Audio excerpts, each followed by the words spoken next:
1,00,00,000 కోట్లు ఖర్చు పెట్టి కట్టిన కాళేశ్వరం కుప్పకూలిపోయిందని ఎమ్మెల్యే కుమ్మం అనిల్ కుమార్ రెడ్డి అన్నారు. అధిక యాదాద్రి భువనగిరి జిల్లా పోచంపల్లి మండలంలోని రామలింగంపల్లి గౌస్ కొండ పలు గ్రామాలలో హెచ్ఎండి అధిక నిధులతో అభివృద్ధి పనులకు ఎమ్మెల్యే శంకుస్థాపన చేశారు. పోచంపల్లిలో పలువురికి సీఎం రిలీఫ్ ఫండ్ చెక్కులను పంపిణీ చేశారు.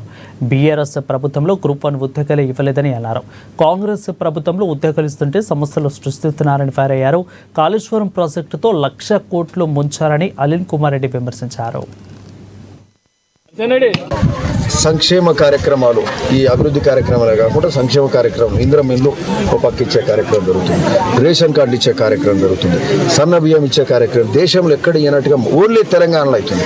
ఇది గౌరవ ముఖ్యమంత్రి రేవంత్ రెడ్డి గారు, ఉత్తమ్ కుమార్ గారు, సివిల్ సప్లైస్ మినిస్టర్ గారు వారు మరి ప్రత్యేకమైన దృష్టి పెట్టి మనకి దొడ్డు బియ్యం తింటలేరు, అమ్ముకుంటారు. మళ్ళీ సగం ధరకు మళ్ళీ 20 రూపాయలు పెట్టి 30 రూపాయలు పెట్టి సన్న బియ్యం కొంటే ఒక్కొక్క ఇంటికి 1,100 రూపాయలు మళ్ళీ నష్టం ఏర్పడుతుంది. అది తప్పించే కార్యక్రమం చేస్తూ మళ్ళా 3,000 కోట్ల రూపాయలు అదనంగా పెట్టి సన్న బియ్యం నేరుగా ఇచ్చే కార్యక్రమం ఓన్లీ తెలంగాణలో జరుగుతుంది. 15 ఏళ్ళు రేషన్ కార్డులు ఇవ్వాలి, రేషన్ కార్డులు ఇస్తున్నాం.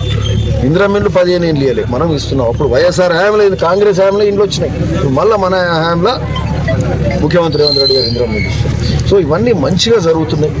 మేము ధీమాగా చెప్పగలుగుతాం, మేము ఈరోజు వివిధ అభివృద్ధి కార్యక్రమాలు బాగా చేయగలుగుతాం, రోడ్లు వేయగలుగుతున్నాం. ఈ పోచంపల్లి మినీ ట్యాంక్ బండ్కు 12 కోట్లతో చేస్తున్నాం అంటురా.